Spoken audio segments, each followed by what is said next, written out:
நீங்கள் பார்த்து கொண்டிருப்பது மக்களின் எண்ண அலைகளால் ராகம் டிவி.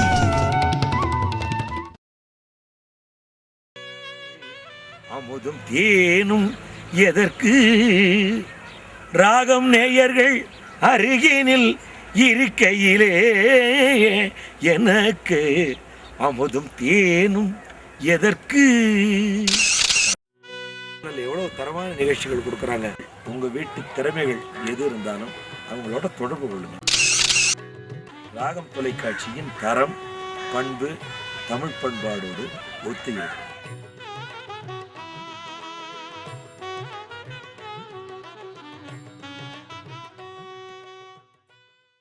வணக்கம், நான் உங்கள் எஸ்பி பாலசுப்ரமணியம் பேசுகிறேன்.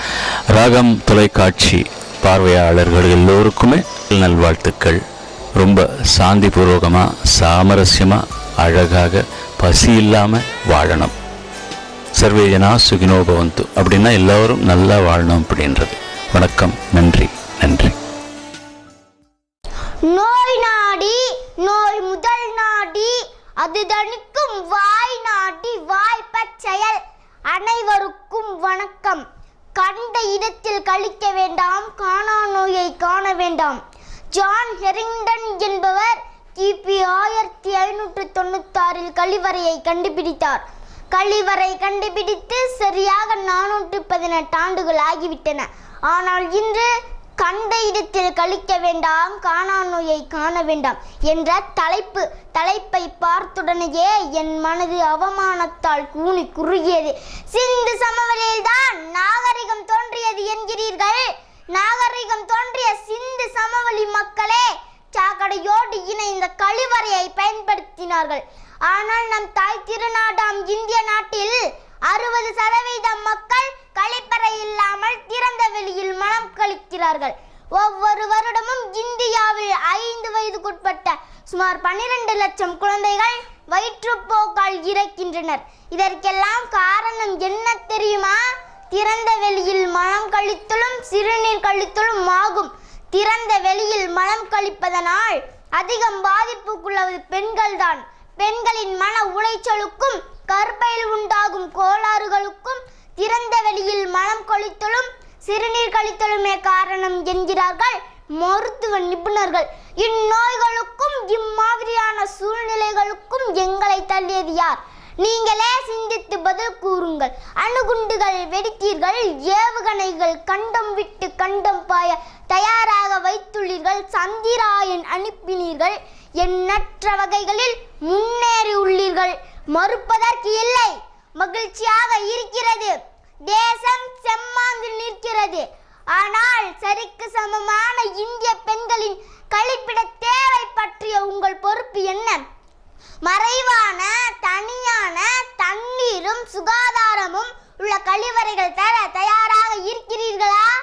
எல்லாம் இந்திய நாட்டின் பெண்கள் தானே. ஆனால் எத்தனை வீர வசனங்கள், பெண் உரிமை என்றும் பெண் விடுதலை என்றும், எத்தனை சர்வதேச கருத்தரங்குகள், சுகாதாரத்துக்கு என எத்தனை பணியாளர்கள், வாக்குறுதிகள் குப்பைகளை போல பறக்கின்றன தேர்தல் தோறும்.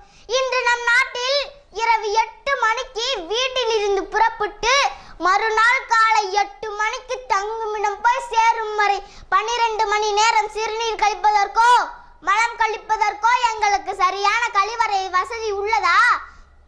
ஆண்கள் அனைவரும் டீ குடிக்க பேருந்து நிற்கும் இடங்களில் எந்த கூச்சமும் இன்றி ஒதுங்கி சிறுநீர் கழித்து விடலாம். சில நிறுத்தங்களில் கட்டண கழிப்பிடம் என்று ஒன்று இருக்கும். அங்கு பன்றிகளே ஆனாலும் மூக்கை பொத்தி கொண்டே போக இயலும். பல நிறுத்தங்களில் அதுவும் இருக்காது. வயதான நோய்வாய்ப்பட்ட பெண்களே ஆனாலும் அடக்கி கொண்டே உட்கார வேண்டும். பல பெண்கள் பயண நாட்களில் மதியத்துக்கு பிறகு தண்ணீர் குடிப்பதில்லை என்பதை நீங்கள் அறிவீர்களா? மருத்துவர்கள் கூறுவது 3:30 மணிக்கு ஒரு முறை 350 மில்லி சிறுநீர் பிரிவது நல்லது என. இயற்கைக்கு மாறாக செயல்பட சிறுநீரகத்தை, சிறுநீர் பையை, மூத்திர குழாய் தூண்டும் சூழலுக்கு எங்களை தள்ளியது யார்? பலருக்கு சிறுநீர் பையில் கற்கள் ஏற்பட இதுவே காரணம். தப்பி தவறி பொது கழிப்பிடங்களுக்கு போக நேரிட்டால் மூத்திர குழாய் நோய்கள் உறுதி. காணா நோய் எப்படி வருகிறது? சின்ன கடை, பேன்சி ஸ்டோர்,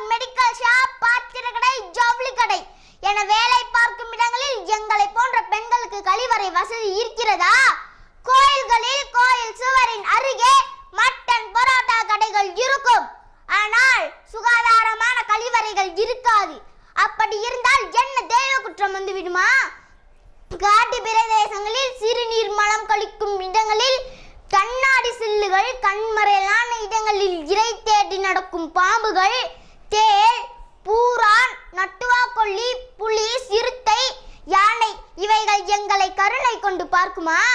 சில மாதங்களுக்கு மழை நாள் ஒன்றில் உதகை புதுமந்து பகுதியில் பிறந்த 2 வாரங்களே ஆனா சிறு குழந்தைகளுக்கு பாலூட்டி படுக்க வைத்துவிட்டு மலம் கழிக்க சென்ற பெண் மின்சாரம் தாக்கி பலியானார். மேட்டுப்பாளையம் அருகே காலை கடன் கழிக்க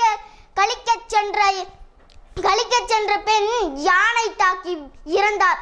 நல்லாட்சி நடக்கிற அமைதி பூங்காவான செம்மொழி தலைக்கிற தொழில் வளம் மிக்க நீர்வளம் மிக்க கற்றிருந்தோர் கற்றோர் ஆள்கிற பல்தமிழ் ஆய்ந்த அறிஞர் வாழ்கின்ற தமிழ்நாட்டின் நிலைமை இதுவெனில் உத்தரப்பிரதேசம், பீகார், மத்திய பிரதேசம், ஜார்க்கண்ட், உத்தராஞ்சல், சத்தீஸ்கர் மாநில பெண்களின் நிலை எப்படி இருக்கும்? சென்ற ஆண்டு உத்தரப்பிரதேசத்தில் ஒரு கிராமத்தில் மாலை வேளையில் மலம் கழிக்க சென்ற 2 பெண்களை பாலியல் பலாத்காரம் செய்து அவர்களை கொன்று மரத்தின் அடியில் தொங்க போட்டு விட்டு போனார்களே, அந்த காணொளி எப்படி வந்தது? எங்களுக்கு சரியான கழிவறை வசதி கூட இல்லாமல் 67 ஆண்டுகள் நல்லாட்சி நடத்திவிட்டீர்கள். காமராசர் ஆட்சி, நேரு ஆட்சி, அண்ணா ஆட்சி, வாஜ்பாய் ஆட்சி என்று வித்தியாசமாய் பேசும் வீர அவர்களின் பெண் பிள்ளைகளை, மச்சினிகளை, ஒரு மக்களை, பேரன் பேத்திகளை இம்மாதிரியான சூழலுக்கு உட்படுத்துவார்களா? அவர்கள் தேவலோகத்து பெண்கள்.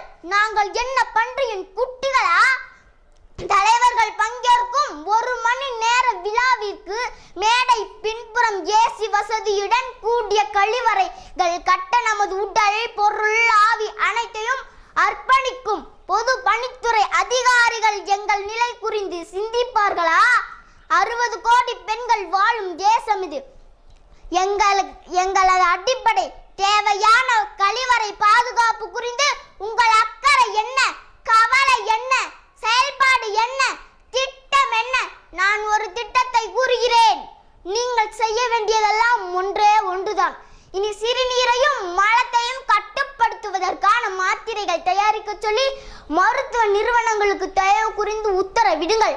அப்பொழுதுதான் கண்ட இடத்தில் கழிக்க வேண்டாம், காணா நோயை காண வேண்டும் என்ற தலைப்பை தேர்ந்தெடுக்கும் அவசியம் உங்களுக்கு வராது. நன்றி, வணக்கம். நீங்கள் பார்த்து கொண்டிருப்பது மக்களின் எண்ண அலைகளால் ராகம் டிவி.